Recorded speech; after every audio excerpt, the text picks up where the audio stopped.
Duke filluar që nga faqja 205 deri në faqen 207, do të shikojmë principatat shqiptare. Si i përshkruan historiani turk Ismail Hakkı Uzun Çarşılı principatat e asaj kohe të Shqipërisë. Përshëndetje miq, vazhdoj incizimin me përkthimin e Enciklopedisë Osmane. Në programin e kaluar të Enciklopedisë Osmane të përmbledhur nga historiani i quar turk Ismail Hakkı Uzun Çarşılı, pamë se si përshkruhej Shqipëria nga shekulli i 11 deri në shekullin e 14. Pamë se si funksiononin principatat shqiptare, pra principatat arbërore, por autori i shkruan me shqiptimin e sotëm, pra principatat shqiptare të asaj kohe. Pamë sulmimet e para të perandërisë osmane në Shqipëri dhe pamë punimin e ngushtë që kishte perandëria osmane me venecianët dhe gjithashtu se si në ndihmë të venecianëve në brigjet e detit Adriatik, perandëria osmane dërgoi 5000 forca ushtarake, pra shigjetar. Përpara se të shfaq përkthimin që kam bërë sot në programin e dytë, dua të theksoj se nuk është e lehtë të bëhet përkthimi i një enciklopedie, aq më tepër kur flitet për enciklopedinë osmane, e cila në paragrafet e saj dhe në shkrimet e saj përmban shumë fjalë të vjetra të gjuhës së vjetër turke. Pra, në përkthimin e enciklopedisë, në rrjedhimin e gjuhës shqipe, patjetër që do të shikoni pak mangësi. Kjo nuk është mangësi se nuk e shpreh gjuhën shqipe, por mangësia është sepse gjuha shqipe është shumë e ndryshme nga gjuha turke. Dhe kur e shfaq shkrimin në njërën anë të programit, dua që të përpuqet me përkthimin, se përndryshe është e pamundur që të kuptohet pra ku gjenden këto fjalë, sepse duhet të marr një fjalë nga fundi që ta kthej tek fillimi i paragrafit edhe që të rrjedh një gjuhë e pastër shqipe.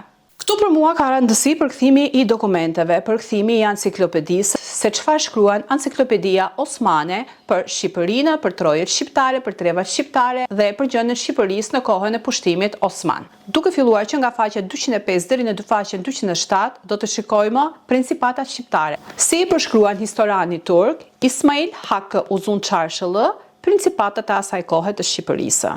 Mbas vdekjes së Ballshajt të dytë, fuqia e kësaj principate ishte thyer. Zonë Çaj zotëronte, Vlora dhe Janina ishin ndarë në 2 pjesë, ku një pjesë e mori gruaja e tij dhe një pjesë e mori Jovani, djali i nipit të tij, Strateshmirit, ndërsa Zenta, që gjinte në veri, i përkiste Radiçit, përfaqësuesit të dinastisë së Çernoviç. Jovani, deri në vdekjen e tij, pra deri në vitin 1403, mbeti pak a shumë një aleat i ngushtë i osmanëve. Pas vdekjes së tij, në vend të tij kaloi djali dhe pasardhësi i tij Ballsha i tretë, i cili veproi gjithashtu në favor të osmanëve. Në atë kohë, Beu i Sanxhakut të Shkupit, Pashait, po inkurajonte dhe nxiste Ballshajin e tretë që të sulmonin territoret në rajonet e Shkodrës dhe të Barit, që zotëroheshin mbajtur nga venadikasit në atë kohë.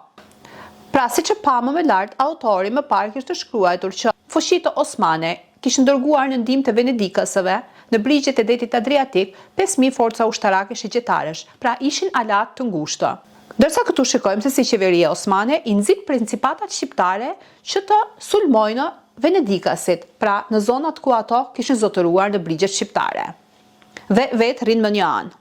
Pas betejës së Devollit, këto principata e njohën sundimin osman. Në kohën kur principata e Ballshajve ishte e fuqishme, familja Kastrioti dhe Ballshajt çmuan dhe vlerësuan kodifikimin e ligjeve të rajonit të Shkodrës dhe Gjakovës që u kodifikuan nga principata e Dukagjinasve. Dukagjinasit me kalimin e kohës u ndanë në dysh. Një pjesë e Dukagjinasëve, duke i qëndruar besnik besimet të tyre fetar, shkuan në Napoli, ndërsa një pjesë tjetër u adoptua me perandërinë osmane dhe qëndroi në mbështetje të saj. Në këtë kohë, në veri të Shqipërisë kishte edhe shumë familje të njohura fisnike, si Jonima, Pallati, Caria e tjerë, por që këto familje nuk kishin shumë fuqi të fjalës dhe të veprimit, por njiheshin si familje fisnike shqiptare të asaj kohe. Ndërsa në Shqipërinë jugore, me qendër në Berat, quhej familja Muzaka, e cila quhet që në shekullin e 13 Muzakajt kishin një lidhje të ngushtë edhe me familjen mbretërore të Napolit. Gjithashtu, në jug të Shqipërisë gjinde një tjetër familje e shquar me qendër në Gjirokastër, e cila del në pa më shumë në shekullin e 14. Ajo ishte familja Spata. Këto 2 familje fisnike shqiptare, Narta dhe Zenebisi, kishin bashkëpunuar me Napolin kundra pushtuesve serb. Djali i Gjinxën e Bisit ishte marrë peng nga turqit që kishte pushtuar vendin e tyre dhe ishte vënë emri Hamza. Pra, këtu shikojmë që autori shkruan që kishte zaptuar. Këtë e theksoj pikërisht sepse kemi akoma shumë shitfolës, akoma edhe sot, të cilët thonë që Osmanlia ka qenë alatja jon, Osmanlia nuk ka bërë luftra me Shqipëri, Osmanlia nuk ka pushtuar vendin tonë. Dua të theksoj se këtu shfaq se çfarë shkruan Enciklopedia Osmane.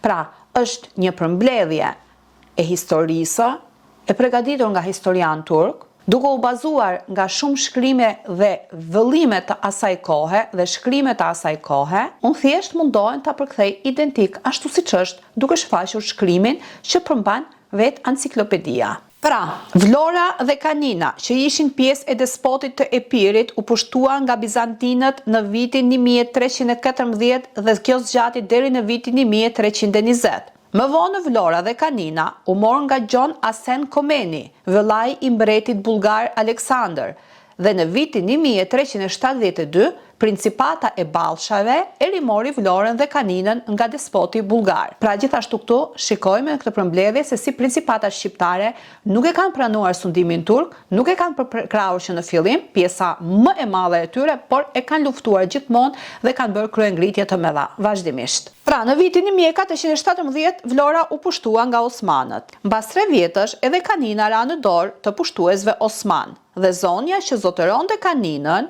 Reugina Ballsha, u transferua në ishullin e Korfuzit.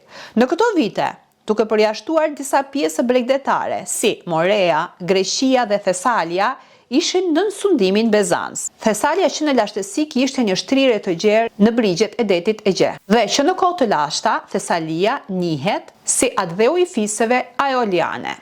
Në fund të shekullit të 14 dhe në fillim të shekullit të 15, principata e Topijave dhe Ballshajve, megjithse u munduan që t'i mbledhin principatat dhe fiset shqiptare në një çati, ato e humbën kontrollin në kësaj përpjekje. Kështu që fiset dhe bejleret shqiptar vepronin të lirë në zonat e tyre. Një nga familjet më të shuara të kohës ishte familja e Kastriotëve. Pra, këtë program mundohem ta ndaj me pjesë të vogla dhe të shkurtra, për arsye se edhe përkthimi nuk është shumë i lehtë, edhe nga që duke e ditur se pjesa më e madhe e njerëzve programet e gjata nuk i ndjekin shumë, por programet e shkurtra ndiqen më tepër, por po mundohem t'i ndaj në pjesë të shkurtra, ashtu siç autori i ka ndarë në libër, duke i marrë pjesë. Pra, deri këtu pam përbërje principatave shqiptare simbas Enciklopedisë Osmane. Pra, paragrafi i fundit në përmbledhjen e principatave shqiptare është ky. Në një nga familjet më të shquara të kohës ishte familja e Kastriotëve.